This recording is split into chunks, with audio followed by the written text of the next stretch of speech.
Es un placer estar aquí con ustedes.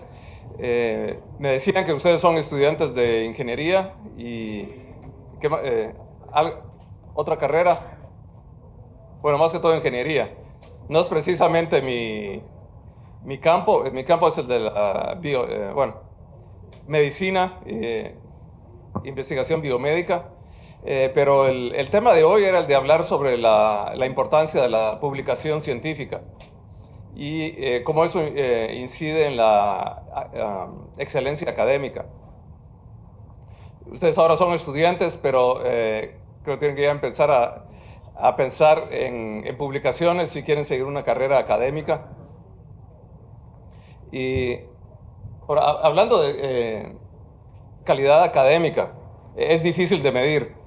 Ahora en la sociedad de la información se pretende medir todo y ponerle número a todo para poder medirlo, incluyendo la calidad de un académico. Y no estoy de acuerdo que todo eso, la calidad de un académico puede medirse solo en números. Es muy importante también, por ejemplo, en la enseñanza. A veces me recuerdo que mis mejores profesores no eran precisamente los más, los más no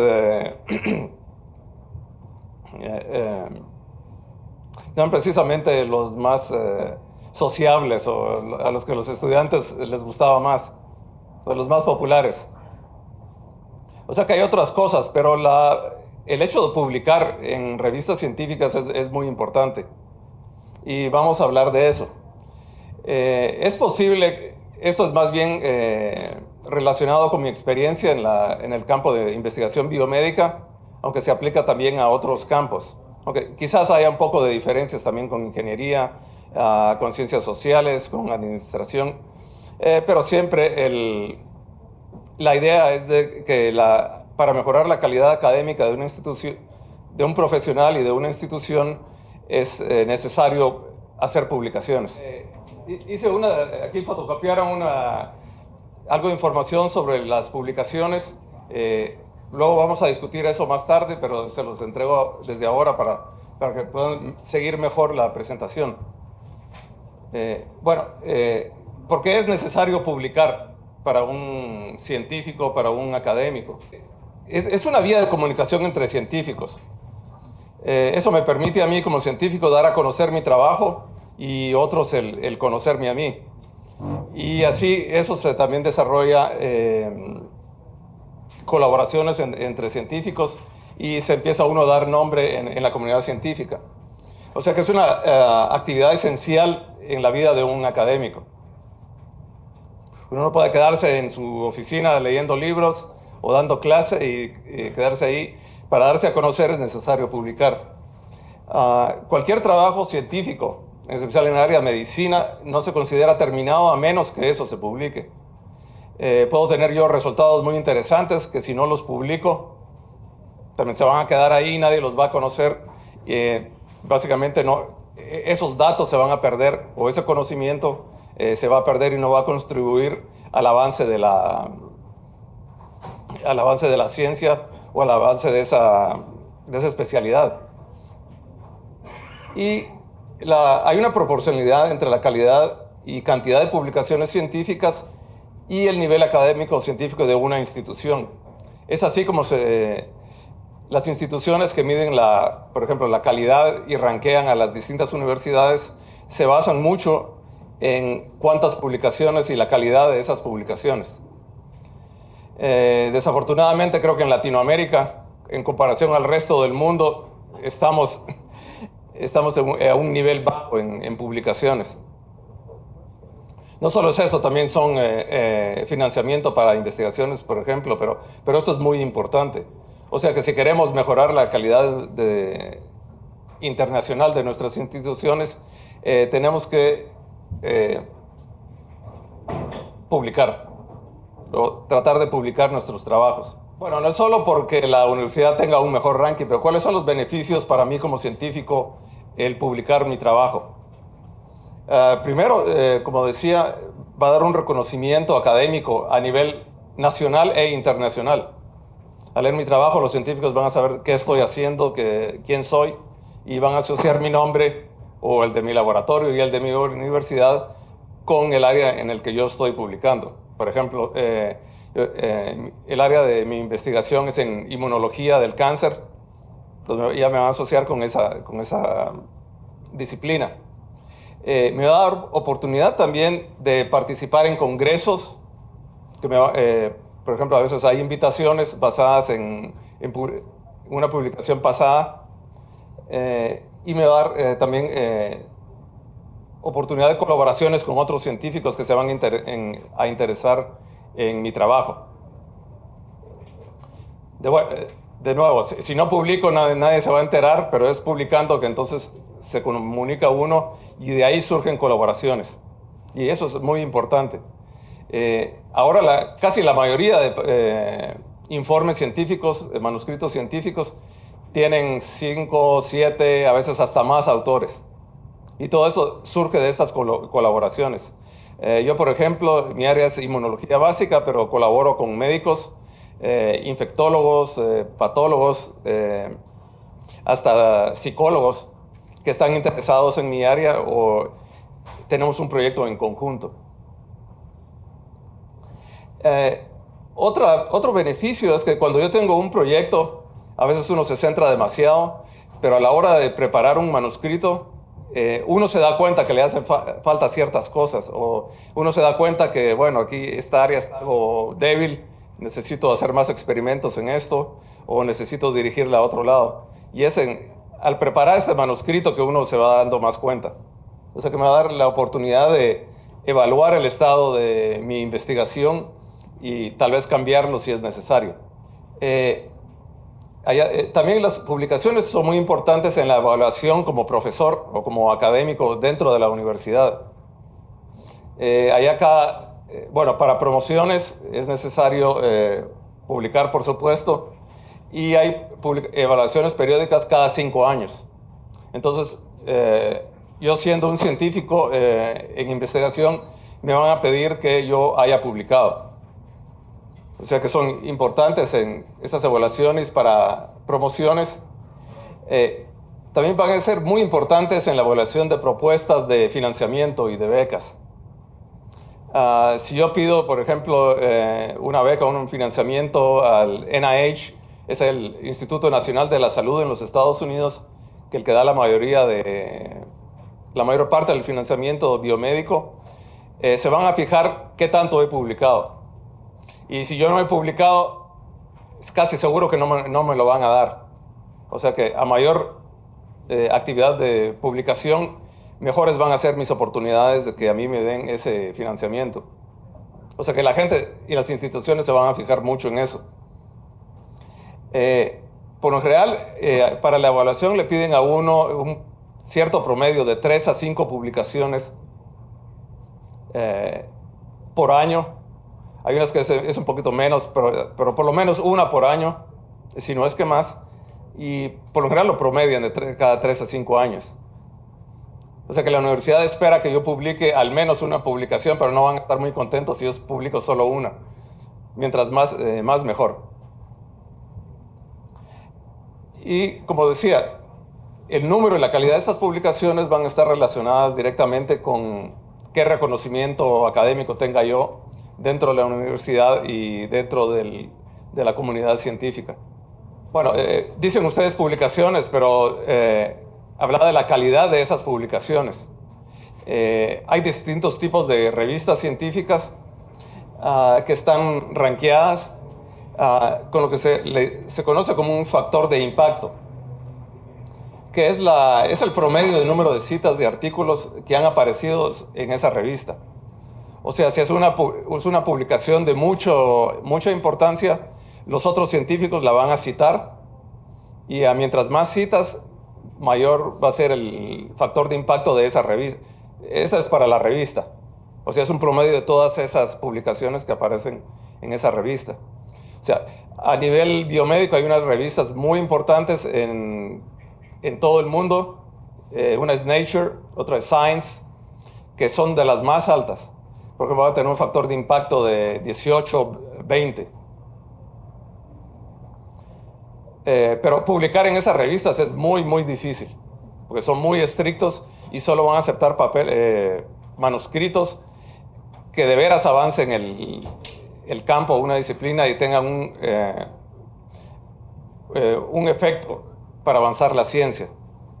O sea que a menos que sea algo, un descubrimiento muy, muy importante, no la van a publicar. Pero hay revistas también de un factor de impacto mediano, un poco más bajo, un factor bastante más bajo.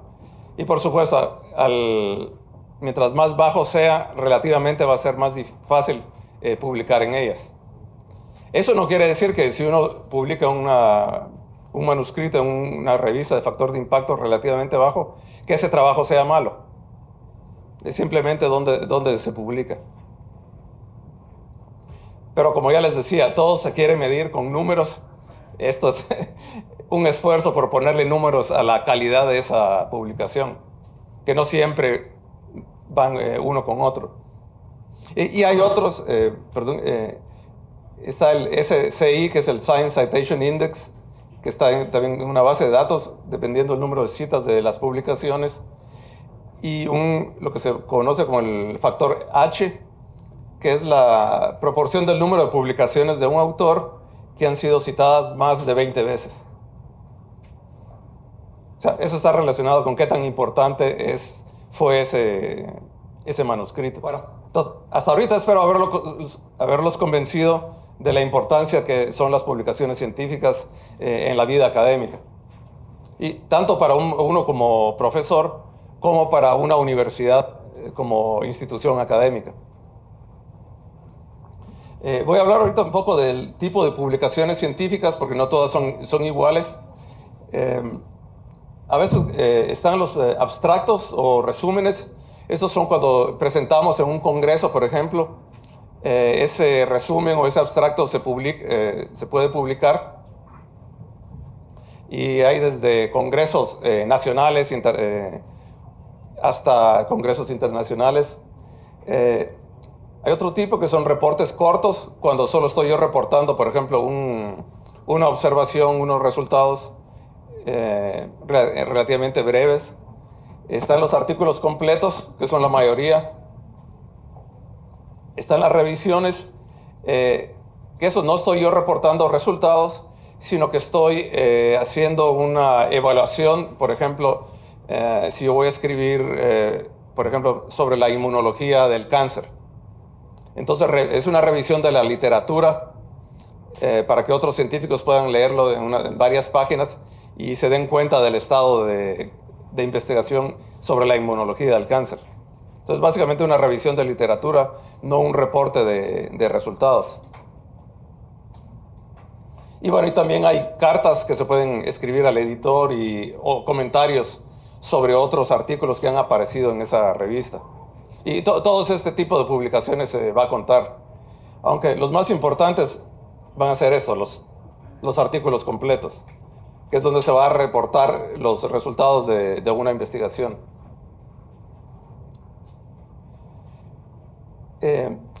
Casi todas estas publicaciones tienen que ser revisadas antes de ser publicadas. O sea, yo la puedo mandar a una revista y no la van a publicar solo porque yo la envié. La revista se la va a enviar a otros científicos, lo que se llama como peer review, o que en español sería revisión por pares. O sea, otros científicos en el área de mi especialidad que van a revisar ese trabajo y van a decir si ese trabajo es bueno, se puede publicar, o van a hacer comentarios, van a decir, sí está bien, pero aquí falta esto, falta el otro, hay un problema con esos experimentos, etcétera. O van a decir, lo sentimos, pero ese trabajo no tiene una calidad muy buena y no se puede publicar en esa revista. O sea, eso es lo que se conoce como el peer review, y la mayoría de estas revistas tienen este mecanismo. Y por supuesto, este tipo de publicaciones son las que más cuentan, porque la comunidad científica, otros científicos ya las han evaluado. Si una revista viene y publica lo que mando yo, como se lo envié, no va a tener tanto valor. O sea que es un proceso bastante difícil. Porque hay científicos, a veces depende de la suerte, pero depende de los revisores que a uno le toquen. Y hay unos que pueden ser bastante difíciles. o no estar de acuerdo en lo que uno está proponiendo y decir que esa publicación no está buena. Bueno, hay también otras que no son revisadas, como decía, estas no valen tanto. Y hay a veces que como cuando ya me he dado a conocer como científico de una revista, me pueden invitar a hacer una publicación. En este caso, por lo general son las revisiones. De nuevo, citando el área del cáncer, una revista me puede decir, nos gustaría que hiciera una revisión sobre la inmunología del cáncer. De todos modos, ellos la van a revisar también para asegurarse que tiene una buena calidad, que no va a ser cualquier cosa que yo voy a enviar. Bueno, ahora ha cambiado mucho los medios de publicación. Antes básicamente eran revistas impresas o los journals, que todavía es la gran mayoría. Estas son las más establecidas, las que tienen, por lo general, las que tienen más factor de impacto. Pero ahora ya van a ser impresas, pero ahora en el área, en esta época también ya están online y uno puede bajarlas online sin tener que ir a la biblioteca y abrir la revista. Básicamente yo ya tengo años de no ir a la biblioteca, sino que básicamente en mi computadora las puedo bajar y las puedo leer en mi computadora. Y la universidad, bueno, paga las suscripciones a todo este tipo de revistas para que yo pueda accederlas. Está otro tipo de publicaciones que se llama, en inglés es el Proceedings, que son publicaciones basadas en abstractos o resúmenes de congresos científicos. Por lo general son más pequeñas. Pero ahora ha surgido mucho los online journals, que son publicaciones, pero solo revistas, pero son solo online. No tienen un formato impreso. O sea, han surgido un montón de estas, de muy diferentes calidades. Ya hablaremos un poquito más de esto, pero el publicar conlleva un gasto. Y muchas de estas revistas online se han dado cuenta que esto es un negocio, porque por publicar me van a cobrar. Entonces van a estar tratando que gente publique en ese tipo de revistas online y así ganar más dinero. Solo para darles una idea, se calcula que, por ejemplo, en el mundo hay en un año unos 400,000, 500,000 artículos científicos. Cada artículo, por lo general, en promedio, cobran unos $2,000 por publicarlo. Entonces pueden publicar 500,000 por $2,000 y se dan cuenta el gran negocio que esto es. Y bueno, las que tienen más renombre son las revistas internacionales, publica ahí gente de todo el mundo, pero también hay revistas regionales, nacionales y hasta institucionales. O sea, unas son mejores que otras, pero no quiere decir que las otras sean malas tampoco. Hay que tratar de publicar en cualquiera de estas.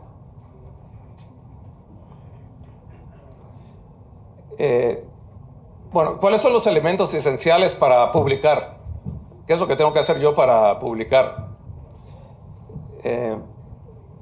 Primero tiene que haber un planteamiento. Por ejemplo, un plan de investigación en el área que yo quiero investigar, y es necesario que yo tenga bien definidas cuáles son mis hipótesis y objetivos. O sea, yo voy a tener una idea qué es lo que quiero demostrar. Ahorita estoy hablando, por ejemplo, de un profesor. Ustedes que son estudiantes, si trabajan con un investigador, él va a tener esto, pero un buen profesor, un buen mentor, los va a involucrar a ustedes dentro de esto también. Les va a consultar qué piensan, que den aportes a cuáles puedan ser las hipótesis y objetivos. O sea, es muy importante involucrar a los estudiantes como ustedes también en las publicaciones desde el principio. No solo porque hicieron algo en el laboratorio, hicieron un reporte, le voy a poner su nombre en la publicación. es importante que ustedes estén involucrados en todo el proceso. Y por eso les di esta página, también para que se den una idea qué es lo que hay que hacer. Bueno, luego viene la ejecución de ese trabajo. Yo voy a obtener mis resultados de esos experimentos que yo hice. Tengo que analizarlos estadísticamente, por supuesto, y hacer una evaluación de esos resultados. Tengo que estar también consciente que, dependiendo de los experimentos que yo haga, tengo que tener controles. Por ejemplo, si estoy estudiando los niveles de cierto biomarcador en pacientes con cáncer, tengo que estudiar también pacientes que no tengan cáncer, que ese va a ser mi grupo control, para poder decir si están más elevados en comparación a personas sanas. O sea, hay que tener los controles adecuados. Luego, después de analizar y evaluar mis resultados, tengo que decir, bueno, comprobé o no mi hipótesis. Sí, pues qué bien, no es el fin del mundo. A veces eso es mejor porque lo pone a uno a pensar, bueno, ¿por qué no salió lo que yo pensé que iba a hacer? Tengo que analizarlo de otra forma, o tengo que hacer otros experimentos. O tal vez iba por el camino equivocado y tengo que cambiar de dirección. O sea, las hipótesis no siempre se comprueban, y a veces es mejor cuando no se comprueban porque lo lleva a uno en otra dirección y tal vez esa va a ser la dirección correcta. Tengo que evaluar, bueno, esos resultados, ¿están avanzando el conocimiento en mi área de investigación? ¿O son solo observaciones que a no mucha gente les va a importar? O sea, no voy a reportar resultados que no significan nada. Tiene que avanzar el área que está bajo investigación, a hacer un aporte.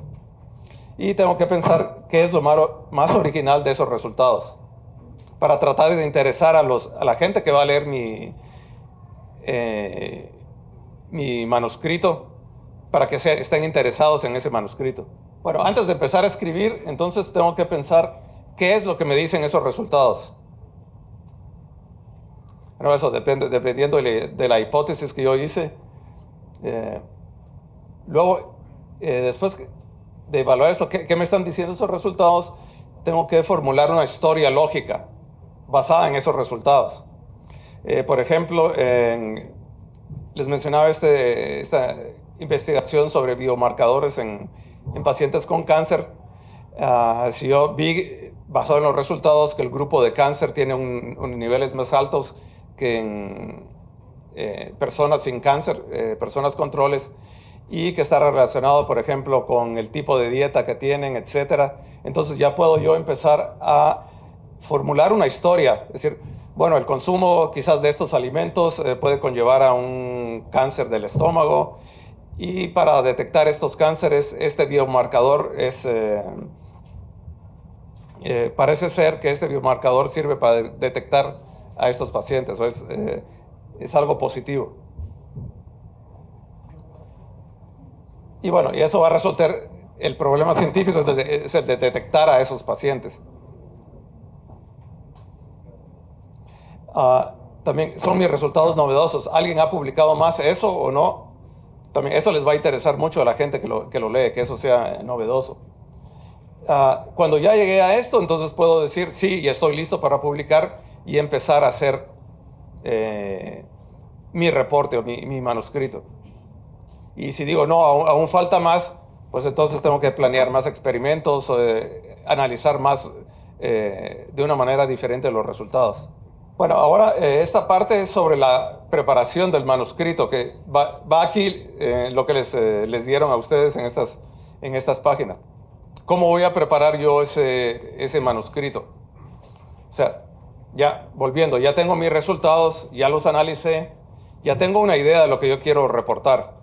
Y estoy consciente que sí, que puedo convencer a los otros, a la gente que va a leer ese artículo, que es algo novedoso y que está avanzando la ciencia, o el que está avanzando esa disciplina. Bueno, estas son las partes diferentes por lo general de un artículo. siempre van a pedir un resumen o un abstracto donde yo voy a solo dar los mensajes principales. Por lo general, la mayoría de revistas solo piden de 200 a 300 palabras, o sea que no puede ser mayor de una página a doble espacio, más o menos, aproximadamente. Y en 2 o 3 oraciones solo hay que primero dar una descripción cuál es el problema que se está estudiando. Por ejemplo, volví a este ejemplo, puedo decir yo que en Guatemala hay muchos pacientes con cáncer de estómago y no hay una manera buena de detectar a los pacientes que tienen cáncer de estómago. Entonces, ese es el problema. Entonces, tengo que decir cuál es el problema. Luego, otra oración describiendo el objetivo del estudio. Decir, bueno, el objetivo de este estudio fue el de estudiar a estos biomarcadores para ver si pueden ayudarnos a identificar a pacientes que tengan cáncer. Luego una breve descripción de cómo se realizó, de los métodos. Podría decir, por ejemplo, se obtuvieron muestras de pacientes con cáncer y pacientes sanos y se analizaron para tales biomarcadores, por tal y tal método. Y finalmente, ¿cuáles fueron los resultados más significativos? Entonces, se encontró que el biomarcador X logra distinguir a los pacientes que tienen cáncer en un 80-90%. Y finalmente, ¿cuáles son las conclusiones? Entonces, he decidido que, bueno, que habría que seguir investigando, pero que se pueda aplicar la medición de estos biomarcadores ya en la clínica. De nuevo, una breve descripción de cuál fue el trabajo, para que alguien pueda leerlo y darse cuenta, sí, me interesa leer este artículo completamente o no me interesa. Hay tantos que a veces nos es imposible leer todos los artículos que hay.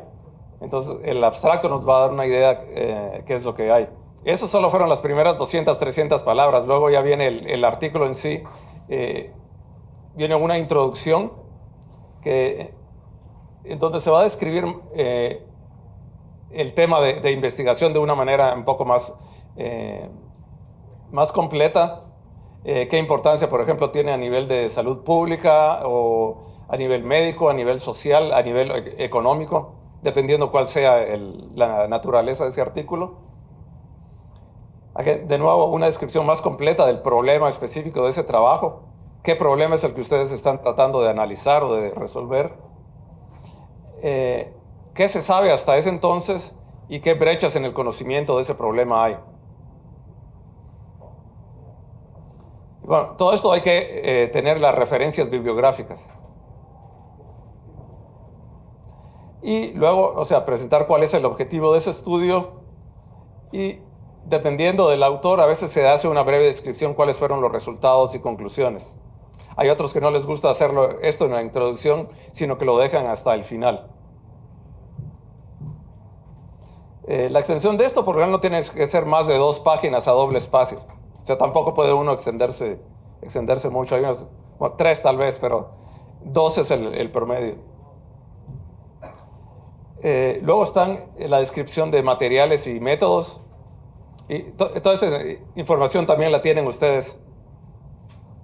Y si quieren podemos discutir esto más tarde, después del receso. Esto va a ser una descripción concisa, pero suficiente para que alguien más pueda repetir esos experimentos si ellos los quieren repetir. Algo muy importante en ciencia es poder repetir los experimentos de otros y confirmar si esos resultados se los puedo obtener yo también. O sea, la repetición es muy importante. Entonces tengo que dar yo los métodos que yo utilicé con suficientes detalles para que alguien más en otro laboratorio, en otro país, los pueda repetir. Y esperando que tengan los mismos resultados. No siempre sucede eso, porque a veces hay diferencias en muestras, en tecnologías. Pero esto es como una transparencia a nivel científico de qué es lo que yo estoy haciendo. Algo muy importante ahora también es permisos institucionales. Si estoy trabajando con pacientes humanos, tengo que tener un permiso del comité de ética, que es un consentimiento informado. O si estoy trabajando con animales experimentales, también un permiso del Comité de Ética sobre el uso de animales experimentales. Ahora, todas las revistas ahora piden esto, o sea, es muy importante. No aceptar un trabajo si no tiene estos permisos. Luego ya una información sobre cuál fue el diseño de esos experimentos, qué grupos de estudios se utilizaron.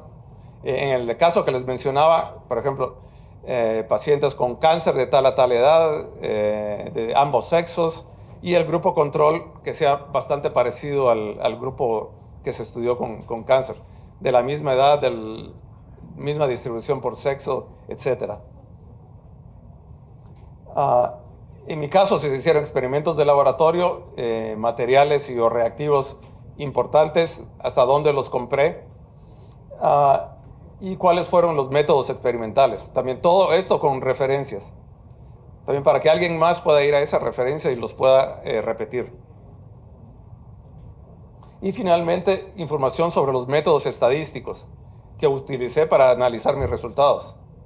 Eso también es muy importante porque se van a fijar si yo utilicé el método estadístico adecuado para analizar mis resultados. Por ejemplo, estaba comparando dos grupos, estaba comparando más, utilicé un ANOVA, utilicé una TED Student, etc.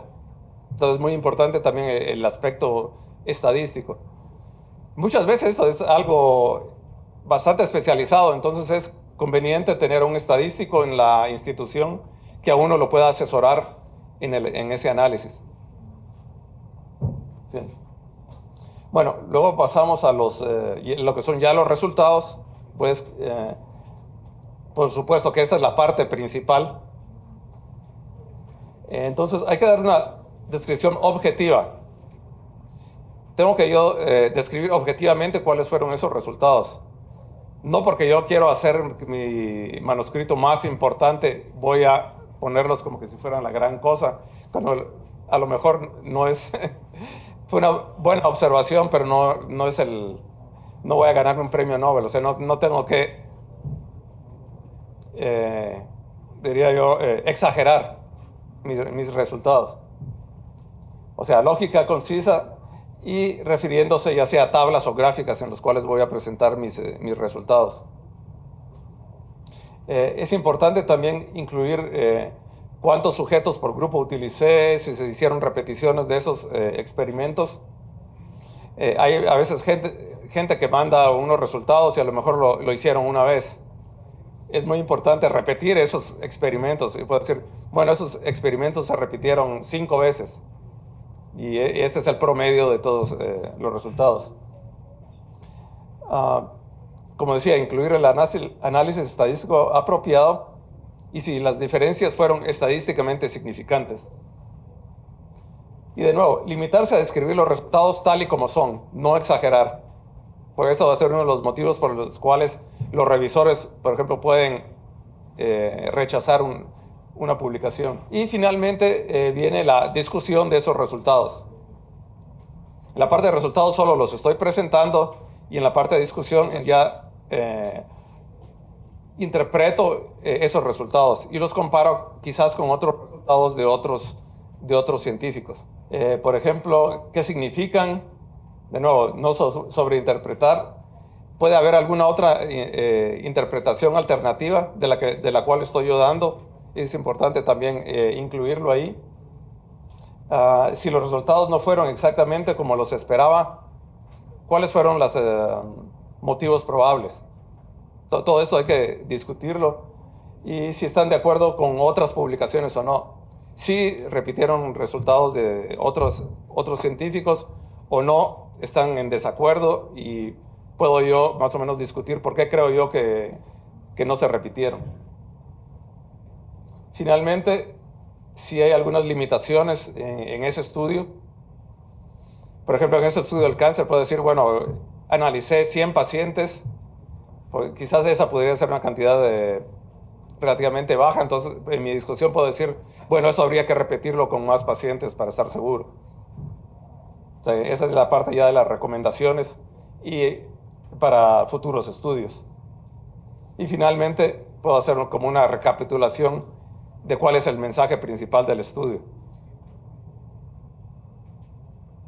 O sea que lo puedo decir, el mensaje principal en el resumen al principio, o sea, por supuesto que voy a mostrar los resultados y al final de mi discusión lo vuelvo a recordar para que la gente que lo lea se va a quedar ya con ese mensaje. Y bueno, hay otras partes que son las referencias y la bibliografía, que también es muy importante.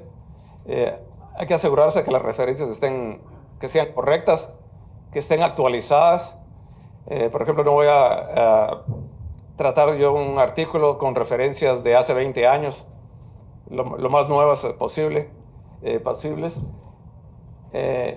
Bueno, referencias que den crédito a estudios realizados por otros grupos. Porque a lo mejor mi artículo lo va a revisar uno de estos autores y si yo no mencioné su, su artículo, a lo mejor no va a estar muy contento conmigo. Entonces, diplomáticamente es algo bueno, pero es también transparencia científica. Es decir, esto lo hizo alguien más antes que yo, o por lo menos hizo una parte antes que yo. Esto que he evitado aquí, referencias en cadena, que a veces la gente viene y se va a una revisión que tiene una revisión y bueno, cito la revisión porque eso cita muchas otras de referencias. O si yo utilicé un método, digo, utilicé el método de esta referencia, pero esa referencia lo hace a otra referencia y esa otra. O sea, hay que hacer la referencia original. Y ahora también se utilizan programas especiales para esta bibliografía.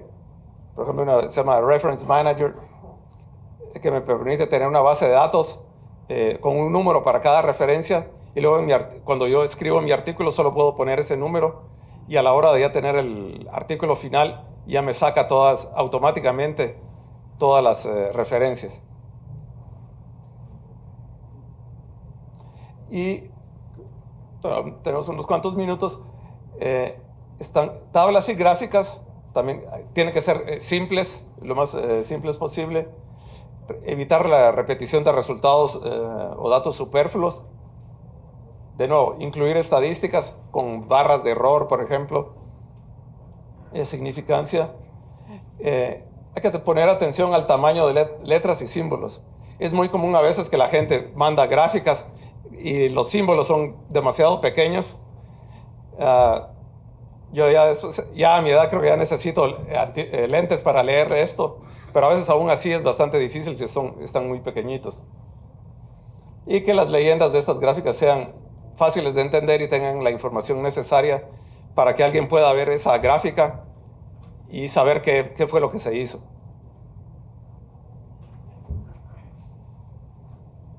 Bueno, como pueden ver, no es tan sencillo escribir un artículo. Hay que estar consciente de todos estos elementos.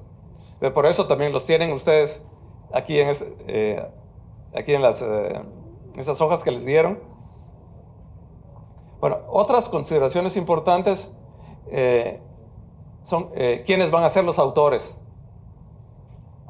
Eso lo decido yo, pero también tienen que ser personas que hayan contribuido significativamente a ese estudio. No voy a poner a alguien como autor solo porque me cae bien o solo porque hizo algo muy sencillo. Las revistas ahora le piden a uno que uno explique a todos los autores que uno puso qué fue lo que ellos hicieron. Pero en el caso de un estudiante, pues decir, bueno, este estudiante hizo los experimentos, pero contribuyó también al análisis de resultados y al escribir ese artículo, aunque sea el catedrático que al final lo pule y ya lo prepara en su fase final. Pero es muy importante también incluir a los estudiantes en escribir estos artículos. Hay que agradecer a veces personas y fuentes de financiamiento. Pues si el estudio fue financiado por tal y cual fundación o universidad. Decía esto, hay a veces gastos de publicación. Hay revistas que son quizás las más con más renombre que no cobran por publicar, pero relativamente más difícil publicar en ellas. Y muchas de estas de online, que son mucho más fáciles, pero van a cobrar de $1,500 a $2,000 por publicación. Entonces, eso hay que tenerlo en cuenta, porque conlleva gastos. Otra cosa muy importante ahora es el conflictos de interés. Si yo estoy reportando sobre sobre este estudio, tengo que decir si tengo algún conflicto de interés, porque a lo mejor estoy yo asociado a alguna compañía farmacéutica, me está pagando. Entonces, eso lo tengo yo que decir para ser completamente transparente. Y de nuevo, se recuerdan la aprobación por comités de ética, protección de animales, etc. No es mala idea, antes que uno envíe un artículo, pedir los comentarios de los colegas, dárselos a leer y decir, bueno, ¿qué les parece? Y finalmente, asegurarse que el lenguaje y la gramática son correctos. Ahora, la mayoría ahora son en inglés. A veces las revistas no van a ser muy estrictas si el inglés no está perfecto, pero luego va a haber que, si lo aprueban, va a haber que editarlo otra vez y corregir el inglés. A veces ellos mismos tienen servicios para ayudarles con el inglés. Entonces, ya que ustedes tienen esto, tienen que decidir, bueno, qué tipo de publicación va a ser. Una publicación corta, entera. Va a ser una revista nacional, regional o internacional. También el prestigio de esa revista, dónde quieren ustedes publicar. Y si esa revista tiene gastos de publicación, porque a veces se tuvo financiamiento para hacer los experimentos, pero ya no hay fondos para publicar. Entonces hay que escoger una revista que no tenga gastos de publicación. Lo que importante aquí para Guatemala, hay revistas que eliminan gastos de publicación si vienen de países en vías de desarrollo, y Guatemala incluido en ellos. O sea que hay revistas que sí cobran, pero si viene de Guatemala, por ejemplo, no van a cobrar. Entonces hay que revisar eso. Y hay que ser realista, pero hay que tratar de apuntar alto. Por lo general yo trato de publicar en una revista de alto impacto, pero a veces me lo van a rechazar, entonces pues ya voy bajando la mira hasta donde me lo acepten. Pero, o sea, no hay que descorazonarse por los rechazos, son muy comunes. Hay a veces artículos que hay que enviarlos hasta 3 y 4 revistas antes que los acepten. Solo para terminar, de nuevo, eso ya lo había mencionado, esos Open Access Journals que han aumentado mucho en los últimos años. Okay, tienen gastos de publicación y hay unas muy buenas, pero hay unas muy malas también, que básicamente es un negocio. Y ustedes, o sea, no es conveniente publicar en esas. O sea, esas les llaman predatorias, porque lo que quieren es que ustedes envíen el artículo ahí y paguen. Y, o sea, la calidad académica de esas revistas es muy baja. O sea, no les va a ayudar a ustedes mucho publicar en esas. Entonces hay que estar conscientes de qué tipo de revista se va a enviar el artículo. Y para eso, o sea, hay directorios en los cuales ustedes pueden chequear. Sí. Sí. Y finalmente, para el envío del manuscrito, después que se seleccionó la revista, hay que leer las instrucciones, atenerse al pie de la letra esas instrucciones antes de enviarlo. Esto se hace todo electrónicamente. Antes se enviaba el manuscrito impreso, ahora todo es electrónico. Y les van a pedir sugerencias de revisores. Y tener paciencia. Este proceso puede llevar de 1 a 2 meses antes que a ustedes se lo acepten.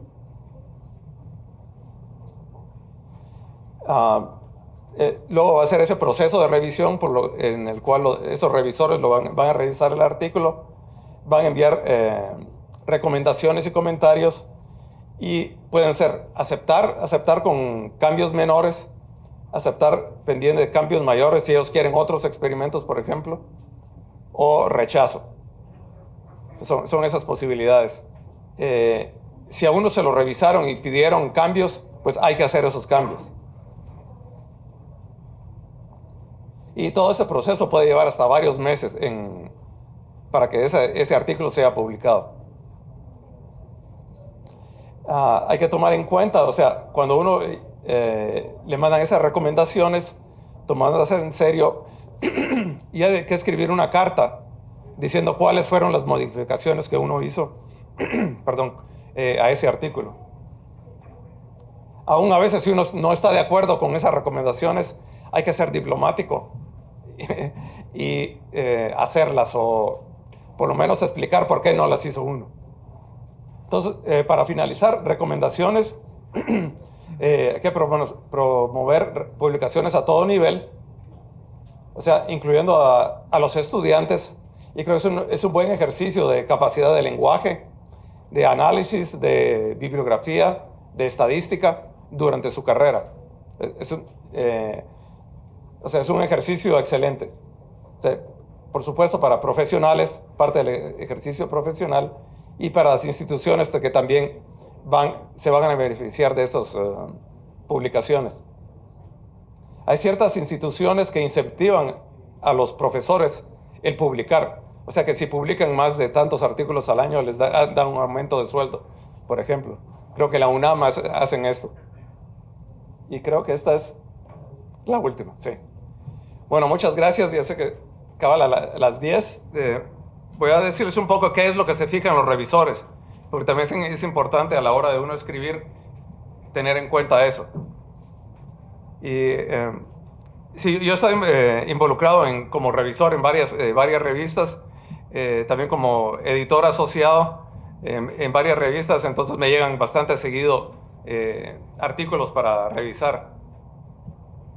De nuevo, como les dije, todo esto es ad honorem. Ya quisiera yo tener $10 por cada artículo que he publicado, pero bueno, ¿en qué son las cosas que me fijo yo cuando reviso un artículo? Y eso está más en la última página también de estas hojas. Primero, si el diseño del estudio es correcto. Tengo que ver yo si se utilizaron los grupos, o sea, los controles apropiados, o si hay algunos problemas con el diseño o los métodos. Si de veras los métodos son los adecuados y van a dar los resultados confiables. Tengo que analizar esos resultados, a ver si son válidos, y sobre todo si están analizados e interpretados correctamente. Porque a veces hay autores que enseñan los resultados y resultan con una conclusión, y digo, ¿de dónde sacaron esto? O sea, no solo por escribirlo ahí es cierto. O sea, hay que analizar esos resultados y ver si las conclusiones están de acuerdo con esos resultados. Y bueno, estadísticamente ver si se usaron los métodos estadísticos adecuados. Porque si yo digo, por ejemplo, que este grupo fue más alto que el otro, eso tiene que estar analizado estadísticamente. Y tiene que haber una significancia estadística. No solo porque yo lo digo, porque este está un poquito más bajo que el otro. Y eso, por ejemplo, depende del análisis, depende del número de datos, etc. También si hay interpretaciones alternativas, fueron mencionadas en la discusión. A veces uno con el afán de decir, bueno, sí, comprobé mi hipótesis, este estudio es muy importante, a veces se le olvida que a lo mejor puede haber otra interpretación de esos resultados. Entonces, para ser transparente uno tiene que decir, bueno, yo pienso esto, pero podría ser esta otra explicación también. Eso lo hace todo un buen académico. También tengo que yo como revisor juzgar si ese es un artículo que simplemente solo hace una observación relativamente menor, o si es un paso adelante en el área. Bueno, los dos están bien. Está bien reportar observaciones. Quizás no vaya a ser una revista con un factor de impacto más elevado, pero también está bien reportar esas observaciones porque puede que sean importantes a la larga o en el futuro. Pero por supuesto va a tener más prioridad un artículo que de veras sí esté dando un paso adelante y contribuyendo significativamente al avance de la disciplina. Luego las citas bibliográficas también tengo que fijarme en ellas, son adecuadas. y si hay alguna referencia clave que no haya sido incluida. Ahora, con toda la información que hay y todos los artículos que hay, a veces es muy fácil que a uno se le pase a alguien, pero si es una referencia clave, sí debe estar ahí. Y finalmente, si el manuscrito es conciso, es fácil de entender, porque hay que también recordarse a los lectores, mientras más fácil de leer sea un artículo, mejor lectura le van a dar y va a tener una mejor recepción. Y si el lenguaje es correcto. Y de nuevo, eso es muy importante. La mayoría ahora se publican en inglés. Entonces, si uno no es muy bueno en inglés, es conveniente dárselo a alguien que sepa más inglés y se lo corrija.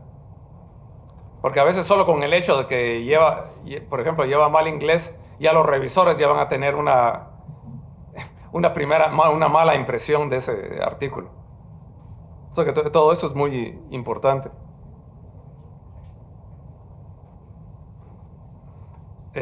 ¿Algunas preguntas sobre esto? Sí.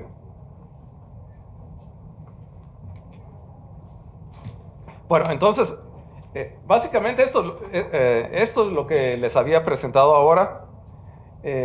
Solo podemos solo revisarlo para estar seguros que... Se me olvidó acá.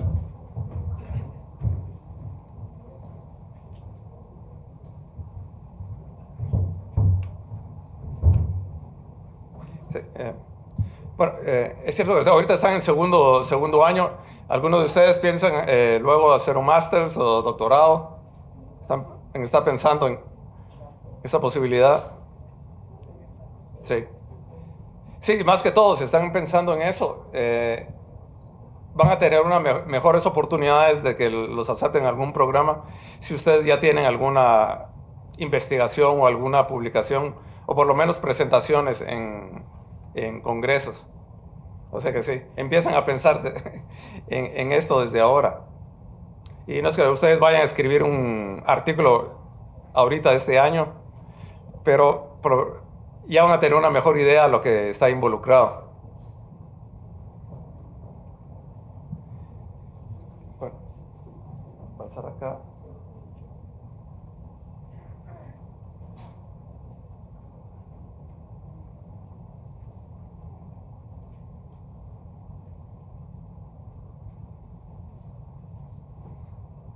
Bueno, entonces,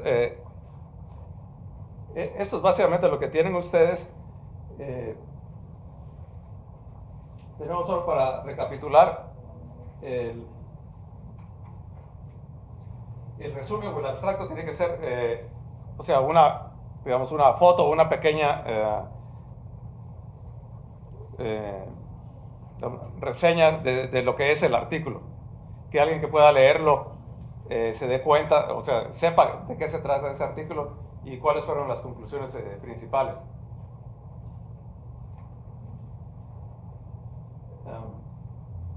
Y bueno, tiene todos esos elementos, o sea, son básicamente todos los elementos del artículo, pero condensados en 200, 300 palabras.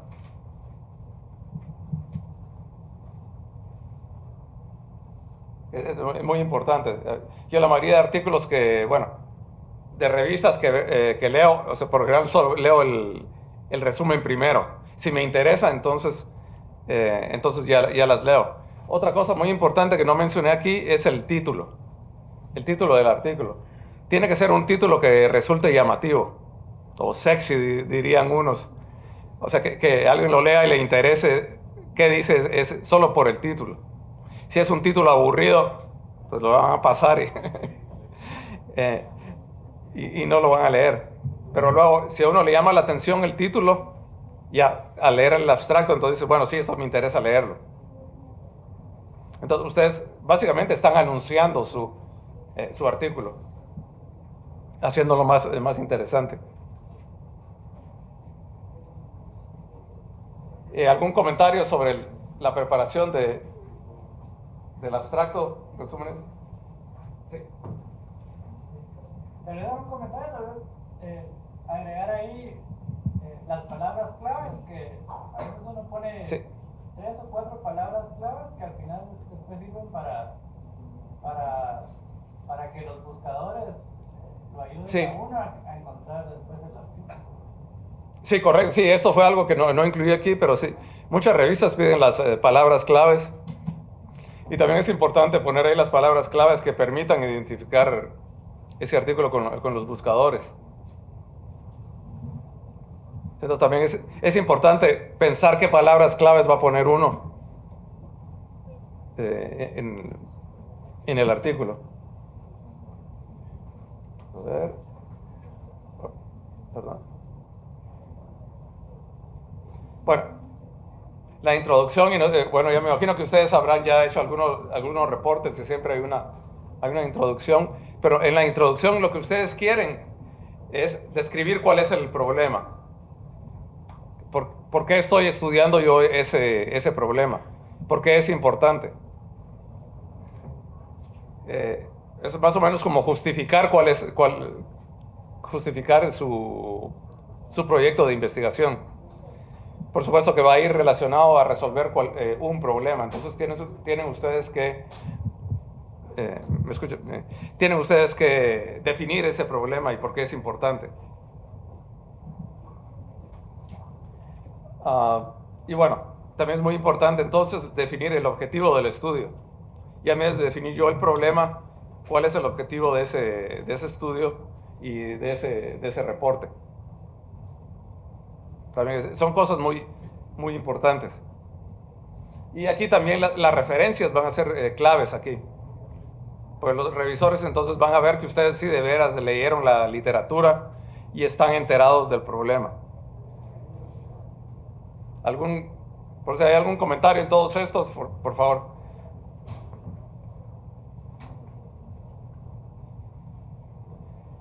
De nuevo aquí, materiales y métodos ahora se ha vuelto mucho más complicado porque todas van a pedir todo esto, la información sobre permisos institucionales, trabajo con pacientes, trabajo con animales, que si se siguieron, por ejemplo, la declaración de Helsinki, eso es para trabajo con seres humanos, etcétera. Todo eso hay que incluirlo, es muy importante.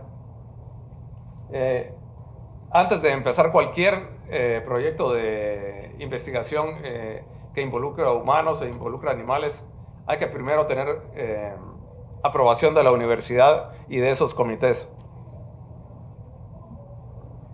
Y bueno, entonces una descripción de cuál fue el diseño, todos los detalles del grupo, los materiales y métodos. Y como les decía, es importante que otro científico pueda repetir esos experimentos con la información que yo le doy. Y de nuevo, esta es una transparencia en la investigación que yo estoy haciendo. Porque digo, estos son mis resultados. Si alguien quiere comprobarlos, los puede repetir en su laboratorio para que vean que yo no me estoy inventando esos resultados.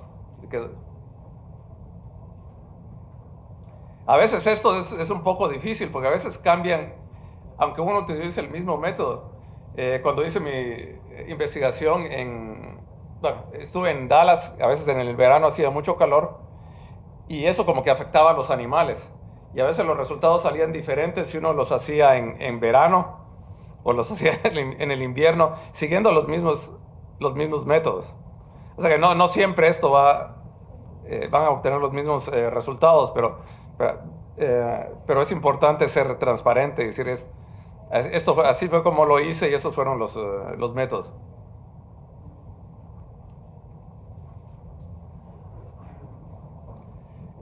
De nuevo, los resultados, no por repetir lo que ya dije, la clave aquí es simplicidad y ser objetivo. Que alguien pueda ver una gráfica y se dé cuenta solo con ver la gráfica qué es lo que usted está tratando de decir, cuáles fueron los resultados. No hacer gráficas demasiado complicadas o tablas demasiado complicadas, porque no ayudan. O sea que tiene que ser una presentación objetiva, lógica y concisa. Y bueno, incluir información que es importante número de repeticiones, número de sujetos y el análisis estadístico. Por ejemplo, fue estadísticamente significativo a un P de menos de 0.05, 0.01, etcétera. Todo eso es análisis estadístico. ¿Un comentario? Sí. Lo importante aquí es utilizar el menor número de gráficas o de tablas, pero aún así presentar bien los resultados, para que resulte menos confuso.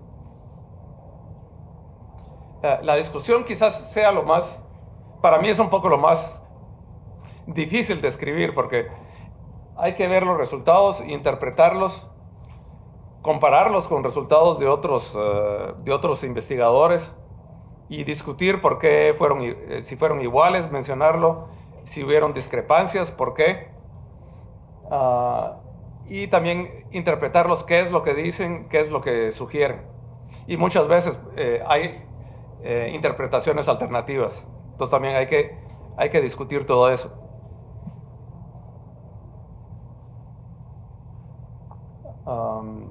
Y bueno, y también es importante discutir, como decía aquí, las limitaciones. También es otra parte de la transparencia de ustedes como académicos, que están diciendo, sí, este es mi estudio, fueron esos resultados, pero quizás no fueron óptimos porque hay este problema o hay ciertas limitaciones. Y que bueno, eso se puede incluir en un estudio futuro.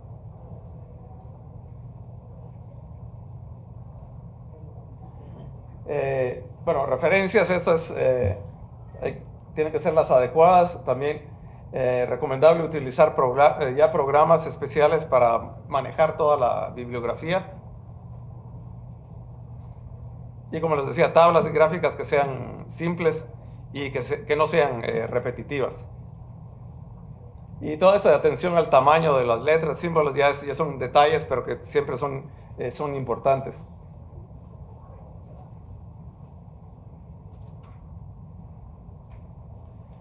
De nuevo, o sea, les repito, ¿cuáles son las consideraciones? De nuevo, ¿quiénes van a ser los autores? Ahora las revistas piden que se indique qué fue lo que hizo cada quien que aparece como autor. Antes se ponía ahí hasta al tío del que hizo la limpieza, ahora no. Tiene que ser alguien que haya contribuido significativamente, o no solo porque haya movido ha hecho un experimento. Y aquí es donde vienen ustedes, tienen que tratar de involucrarse tanto en el diseño del estudio como en los resultados y la interpretación. Sí, una consulta, ¿cuál es el número máximo de autores que se lee así como aceptable, digamos? Sí. Para que no se mire que son muchos autores, o cuál es como el recomendable de máximo de autores. Sí. Sí, no hay un número mínimo. Creo que la mayoría de revistas no tienen un número mínimo o un número máximo, digamos. Pero creo que en promedio, por lo menos en mi área, en el área biomédica, antes solían ser, a veces habían artículos de solo un autor, de 2, 3, 4 lo más, pero ahora ya es muy, muy común ver, por ejemplo, artículos de 5 hasta 10 autores. Entonces es bastante común verlos ahora de 5 a 10. Creo que ya incluir 20 ya sería, ya se miraría bueno, y aquí a quién están incluyendo. Va a depender también de la extensión del... Sí, también, por supuesto, sí. Sí, porque a veces son colaboraciones de varios laboratorios, y varios laboratorios, por ejemplo, hay 3 personas, ya solo con eso son 9 autores. Pero sí, no hay un número ni mínimo ni máximo, pero sí, incluir un montón también no se mira muy bien. Diría yo que de 5 a 10 tal vez es bastante común en estos días. Sí. Otra cosa que he visto es, bueno, en estudios clínicos, que es en un hospital y hay un montón de doctores, entonces no mencionan a todos, pero dicen el grupo tal de tal estudio, por ejemplo, el grupo tal que está del hospital, sí, bueno, no va a incluir ahí a 20 doctores. Sí. Y cuando, en referencia al orden de los autores, Sí. eso no afecta en el impacto. Sí, bueno, para el currículum y la evaluación sí importa. Porque el primero, porque el primero y el último son los más importantes. Bueno, depende un poco de la disciplina, porque con unos colegas de psicología es un poco diferente, pero el primero es el autor principal. Por ejemplo, por lo general es el que hizo los experimentos. En muchos casos, cuando hay un estudiante y se involucró de una manera extensa en hacer los experimentos, él o ella es el primer autor. Y el jefe del laboratorio se pone de último. Sería como el senior, el autor senior, que también que es responsable de terminar el artículo y ver que todo esté bien. O sea que los más importantes es el primero y el último. En psicología creo que se ponen el primero y el segundo. Entonces cambia un poco dependiendo de la disciplina. Sí, pero eso es importante también ver bien quién se va a poner de primer, o quién va a ser el primer autor o autora, sí. Pero a efectos de impacto no afecta. No, para el impacto no. Ahora, para la evaluación personal, entonces sí van a decir, si mi artículo, por ejemplo, fue de primero senior, o si yo estuve en medio, que solo fui un coautor, lo que se le llama un coautor. Entonces, para mi evaluación va a contar un poquito menos si soy un coautor, pero siempre es muy importante.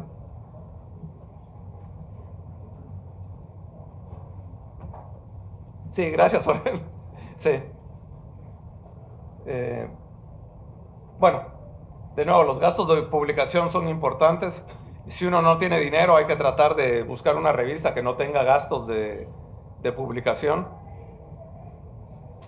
O, como les decía, hay revistas artículos provenientes de países en vías de desarrollo son gratis.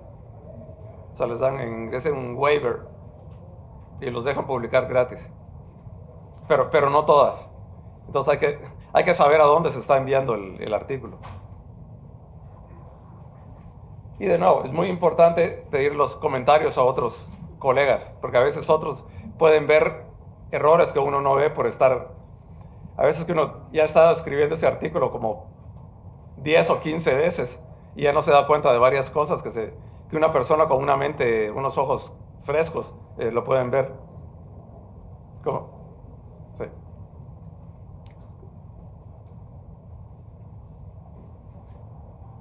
Bueno, sí, dónde publicar, ya les decía todo esto que hay que, aquí solo de nuevo, hay que apuntar alto. Tal vez la primera publicación, aún siendo realista, pero hay que tratar que sea una revista de un factor alto y después ir bajando si a uno se la van rechazando. De nuevo, este proceso puede tomar de nuevo de 1 a 2 meses, a veces hasta 3. Aunque a veces ciertas revistas se toman aún mucho más tiempo.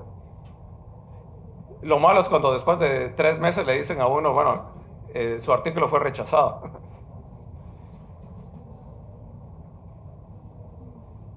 Pero no tomárselo de una manera personal y no descorazonarse, no desanimarse. Pero hablamos de los Open. Y bueno, en tiempo, mencioné los más o menos 2-3 meses en aceptarlo.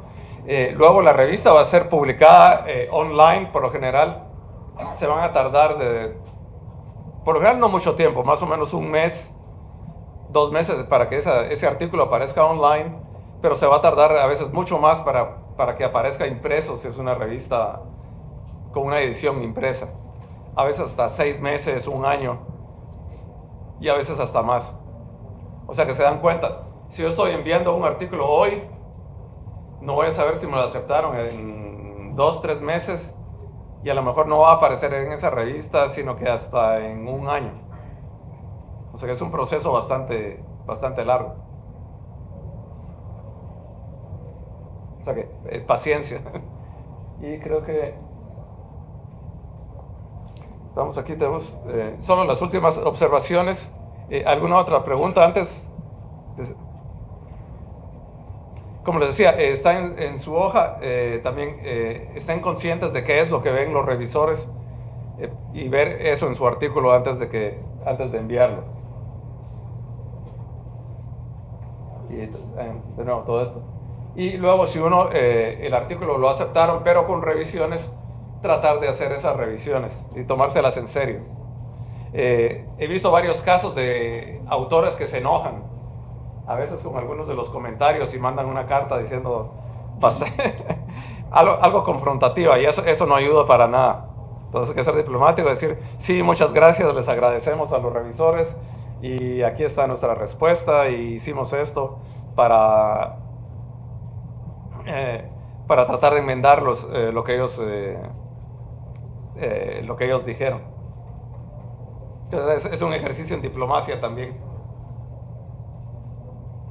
Sí. Y de nuevo, mi última recomendación, como estudiantes, de nuevo, eso les va a ustedes a desarrollar sus capacidades de expresión por el lenguaje, porque no es lo mismo hablar que escribir un artículo, pero más importante, su capacidad de análisis de resultados y de interpretar esos resultados, de buscar varias alternativas a esa interpretación y también de manejar bibliografía y estadística. Pero en su carrera profesional va a ser algo muy, muy importante. Y también si van a ser académicos en una institución, la institución se va a beneficiar de todos estos ejercicios. Y creo que con eso finalizo las recomendaciones. De nuevo, ¿algún comentario? ¿Alguna pregunta? Sí. Además de tener alguna revisión especial y asesoría respecto al campo que estamos publicando, ¿qué más nos sugiere usted que es vital para realizar una publicación? Sí, algo que es muy importante es leer, estar al día en la literatura. Por ejemplo, en el área que ustedes estén, es muy importante leer, no conformarse con los libros de texto, sino si ya está haciendo alguna investigación en algún tema, leer artículos sobre ese tema. Entonces ya se va dando cuenta lo que hicieron otros investigadores, cómo lo hicieron, qué métodos utilizaron. Entonces eso lo va a poner al día. Eso es muy, muy importante, leer e informarse más. Y en algunos laboratorios un ejercicio que se hace es el de revisar artículos. Entonces cada semana se escoge un artículo y entonces con los estudiantes se discute ese artículo. Por ejemplo, se le asigna a un estudiante cada semana y luego ese estudiante va a presentar ese artículo de otros investigadores y se va a discutir ese artículo, ese estudio, si están de acuerdo, si no están de acuerdo, si utilizaron buenos métodos o podrían haber utilizado otro. Eso es muy importante también para que después ustedes ya puedan hacer un mejor artículo. O sea que ustedes son parte de una red, entonces hay que estar conscientes de qué es lo que están haciendo todos y cómo lo están haciendo. O sea que lo que les recomendaría es leer mucho, no conformarse solo con los libros de texto.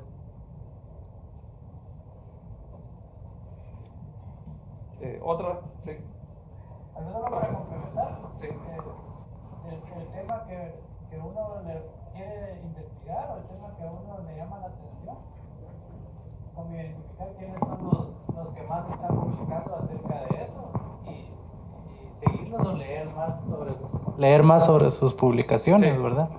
Entonces estar atento, al tanto de quiénes son los que más publican en ese tema, por ejemplo, inteligencia artificial o algún tema en particular, quiénes son los que están publicando ese tema y buscar acerca de sus publicaciones. Entonces está la opción en Google, está el Google académico, Sí. ¿verdad? Scholar.google, y entonces ahí por palabras claves tratar de... Casi siempre cuando uno pone la palabra clave, le salen a uno los artículos que tienen más citas Sí. de otras personas. Sí. Entonces, uno puede ir identificando quiénes son esas personas que más están publicando sobre ese tema. Y al final lo que uno va a publicar hace referencia a esos que están Sí. publicando más, porque el revisor va a ver y este no hizo la referencia a este que es Sí. el... Sé que es uno de los máximos. Claro, o Sí. sí. Sí. Sí, a veces es también importante, les decía, leer artículos, es importante leer artículos de revisión, primero para darse una idea o sea, del área en general, y esos artículos de revisión van a tener muchas referencias también, y ahí también uno puede darse cuenta quiénes son los que más han publicado. Bueno, en el área de medicina, y me imagino que en el área de ingeniería habrá algo similar, está un sitio que se llama PubMed, que es del departamento de NIH en los Estados Unidos, que es como una base de datos de casi todos los artículos que tienen que ver con medicina o el área de biomedicina. Entonces también con las con las palabras claves puedo poner esas y buscar eso y me va a dar los artículos también con mayor número de citaciones, o puedo poner el nombre del autor que me interesa y me va a dar todas sus publicaciones. Entonces es otra manera de buscar. Y a veces algunas de estas, en esa publicación me va a dar otras publicaciones que han hecho referencia a esa otra. Entonces, sí. Sí. Tengo una duda más orientada a ver de qué manera, desde la perspectiva, gracias, de qué manera desde la perspectiva académica podemos evangelizar, le llamo yo, a los estudiantes y que se enamoren de la investigación y que puedan unirse a equipos de trabajo de investigaciones, y que permita eso hacer que la universidad, la academia, tenga más artículos publicados. En su experiencia, ¿de qué manera podemos conquistar a estos jóvenes que tienen mucho potencial, pero que quizás no le ven el futuro en la investigación? Sí. Sí, bueno, varios pasos. El primero creo es el concientizarlos, como dice usted, evangelizarlos, la importancia que es que ustedes avancen su propia disciplina. No se conformen solo con leer lo que dice el libro de texto. Porque si un artículo, cuando ustedes lo leen, ya tiene más o menos un año o más que ese estudio se realizó, en un libro de texto, la información que está en un libro de texto tiene 5 años atrás. O sea, no están leyendo ustedes lo último. O sea que es muy importante que ustedes se involucren en cambiar y avanzar el conocimiento. Segundo es leyendo artículos. Y estos ejercicios que mencionaba de revisión de artículos son muy importantes, porque entonces los va a familiarizar ustedes con el proceso de investigación, cómo se presentan esos resultados. Por ejemplo, en lugar de tener solo clases magistrales, también tener ejercicios, a veces se llaman clubs, journal clubs, les llamamos allá, que nos vamos a juntar una hora, a veces hasta a la hora de la merienda o del almuerzo. ¿Qué tan cierto es que cuando uno envía su trabajo a que lo evalúen, primero digamos, los que van a evaluar el trabajo leen primero el abstract, luego las conclusiones, y si les parece, luego leen ya el trabajo, o si realmente leen todo el trabajo que uno ha hecho? Sí. Bueno, si son revisores deberían leerlo todo. No, es Sí, pero solo con leer el resumen, eso ya les va a dar una primera impresión. Entonces, si el resumen está mal escrito o no es muy informativo, entonces ya van a tener una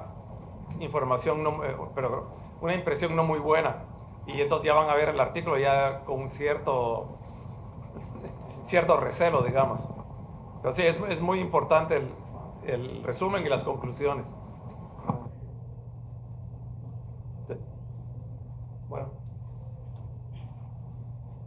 Muchas gracias y les agradezco y buena suerte en su carrera. Sí.